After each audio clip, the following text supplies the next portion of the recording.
They could be smarter than you. They could have more money than you, more opportunity, more privilege, but they can't work harder than you. No matter what your circumstance is, it's not hard to understand. Hard work equals results.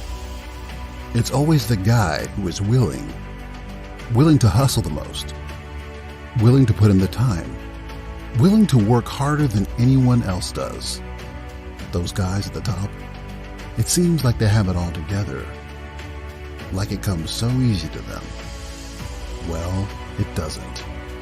The only way to get to the top is to want it, and want it bad.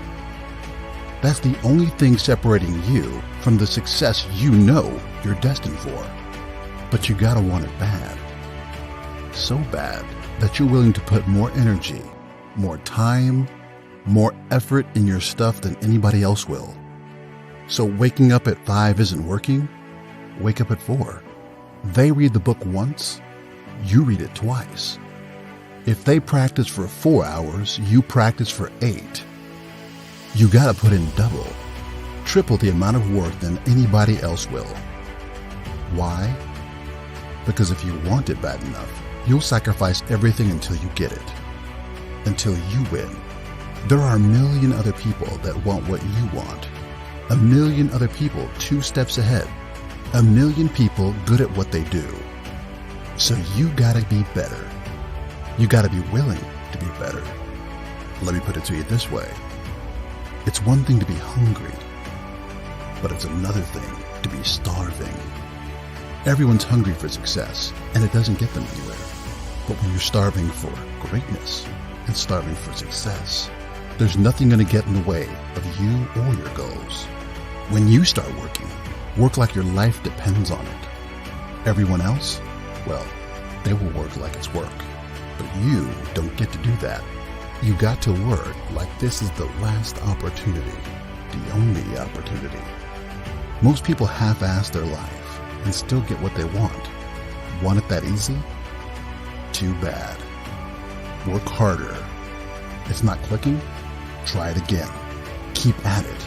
Again and again and again until one day you wake up and your whole life has changed. It is the process, the climb, the journey that shapes you into success. It's not the game, it's your effort. If you think the hard work happens when the sun comes up, when the screen turns on, when the cameras turn on, when everyone's watching, that's not where the hard work is. The hard work is in the dark, in the night, in hiding, when there's no one there to see what you're doing, when you're studying without a tutor, when you're putting in that extra time, when you're watching every video that can prepare you. That's when the real hard work takes place. It has to. If it doesn't, you don't want it bad enough. But you do. It has everything to do with what you do, how you do it, when you do it, and for how long you do it. If you're going to be the best, if you're going to take that spot, get that job, ace that test, get into that school, it has to consume you. It has to be what you eat, sleep, and breathe. It has to radiate from your body. People need to walk by you and see how good you are. They're going to need to see your game face, because what separates you from everyone else is how hard you work.